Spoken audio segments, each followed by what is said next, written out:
as a business, is it more important to be seen or to be of service? Hey, Jason here, and today we're going to focus on success and what it means to be successful as a business owner or as an entrepreneur who's starting out in business. And so the reason why I asked the question, should you be focusing on being seen or being of service, is because most of us believe, oh, if people just know who I am, or people just know what I sell, if they just see the products I sell, they're going to love it. And this comes from this old movie. I don't know if it's here in South Africa, but it was a big movie in the U.S. back in the day, Field of Dreams. If you build it, they will come.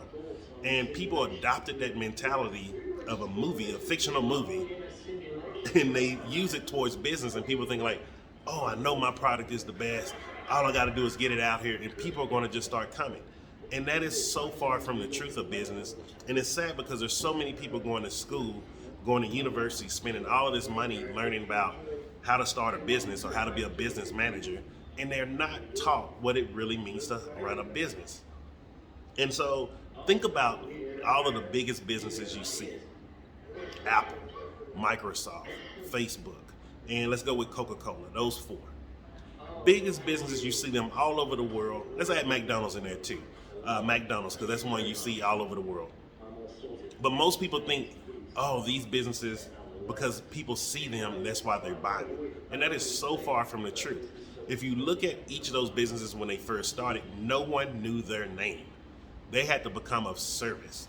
McDonald's, is one of their big things is they hire a lot of people in most of the countries they go to. They go to countries that a lot of businesses don't go to, and they will set up a McDonald's there, start up with a local menu. So like when I was living in South Korea, you could get seaweed burgers, kimchi, all of these things that you can't find in America at their McDonald's. That is of service. Not only are they're bringing jobs to that country, but they're also bringing their local foods to them and giving it to them in a cheap and a efficient way. And so Coca-Cola, biggest company in the world. Probably, I don't think there's any company bigger than Coca-Cola. Coca-Cola is the one company I've seen in every country I've been to, and in every neighborhood. Like, it doesn't matter if it's in a rich neighborhood or a poor neighborhood. You will see Coca-Cola everywhere, and everyone has tasted Coke just about. Coca-Cola didn't start out as this big global multinational corporation. It started out from a guy who made it, and then he didn't know what to do with it. And another guy who was working with him said, hey, you mind if I buy you out for this recipe? Then that person started selling and marketing the business. He started becoming of service. He started going to people who didn't have energy. He started going to people who was working different type of shift works. And he was showing them that his product can give them the energy and the boost to keep it going on a daily basis, keep them going on a daily basis. Now, people didn't know it was cocaine in it at the time, but hey, he was still giving them, being of service to those people, because he was giving them something in a drink that could give them the energy and just the momentum to keep going through the day. And think about it. How many times do you may drink an energy drink or drink coffee? That's being of service to you because it's helping you get to where you want to be, and you feel in your mind that you can't get there without it. And so now let's take this to the modern era and look at businesses today. Because this is one of the mistakes that I used to make when I first got into entrepreneurship. Because, hey, there's not a book you can go read about, hey, how to be the best entrepreneur. You have to keep learning, and learning from successful business owners. And so one of the mistakes that I was making was I would just blast my product out on social media, Facebook, Instagram, LinkedIn. You know, it didn't matter what platform I was on. All I was doing was just blasting out the product information. And it took me about 2 years till I started learning what you're doing is not going to work. And what I was doing wasn't going to work. And then CC and I, we ended up finding a mentor. And he explained to us, he was like, look, most people are not ready to buy. The fact is, there's two types of buyers in the world. You have an emotional buyer and you have logical buyers. Now, an emotional buyer is someone that runs off their emotion. So if someone, let's say, they know they're looking for some kind of natural organic body cream because they break out from the stuff with chemicals. They're in an emotional state, so they will go and just buy stuff they may see on a post or something. However, you're probably not going to get them to come back as a repeat buyer because they're going to just keep looking for things. And because they didn't have the education or the knowledge of your business, the brand, what made you get into it, things like that. They're not in this stage that we call like, no trust. Like, no trust is what all of us do. All of us, if we have a favorite restaurant we like, we go there all the time. If there's a certain like most people go to certain malls because they know that mall is easy, they trust that it's safe there. Like no trust factor is very important with business, and the only way to build like no trust is by being of service. And so, how do you be of service if you're selling products and you're using social media, YouTube or Facebook, Instagram, anything like that? You want to give away information. Talk about things that are going to help them understand why your product is going to help solve their problem. This is the biggest thing that most people mess up in. Everybody in our life, we're selling something.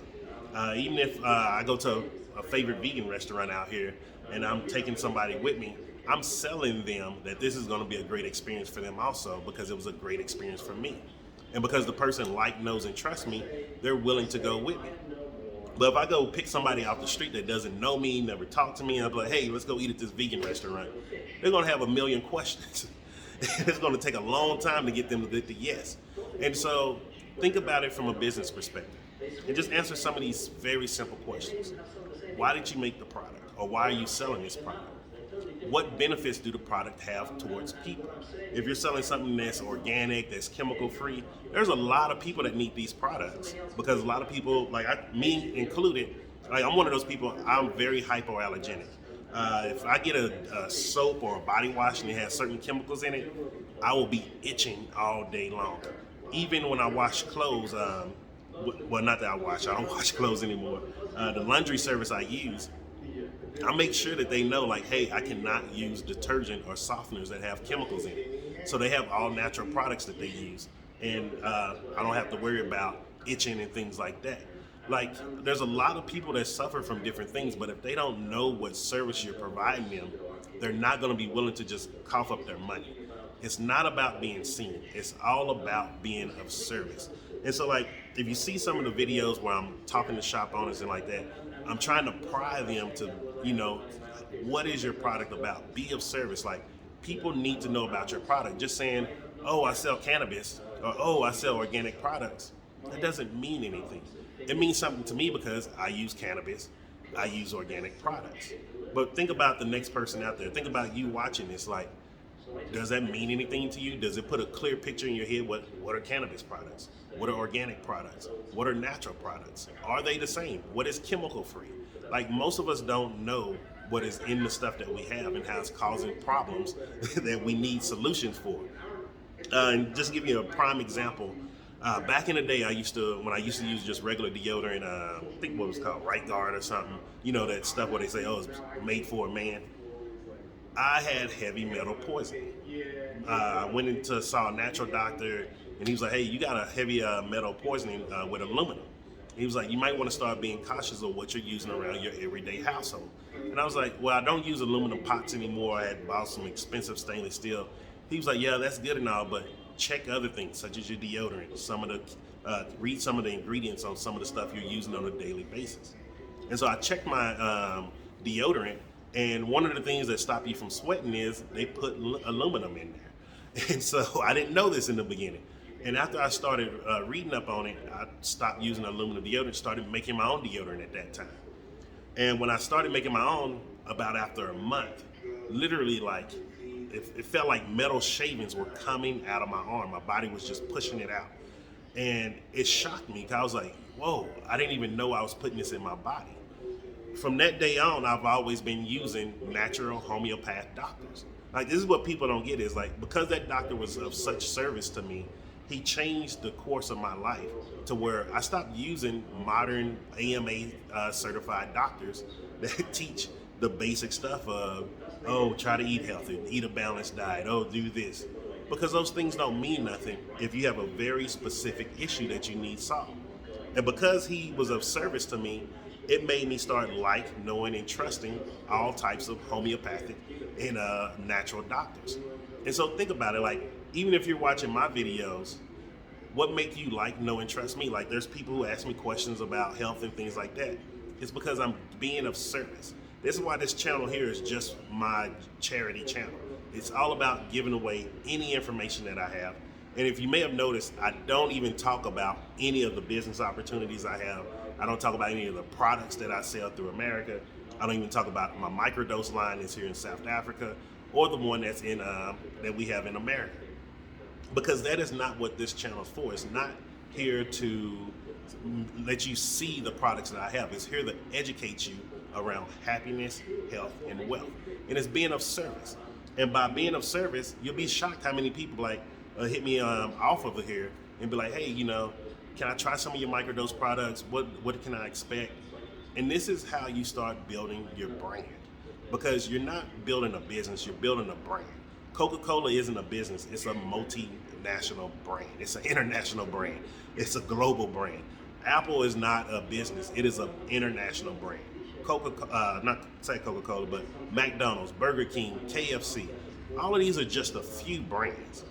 And they're huge brands that are all around the world that people have heard of. But how many businesses out here that are just as better than it? How many hamburger places sell burgers better than McDonald's, but nobody knows their name?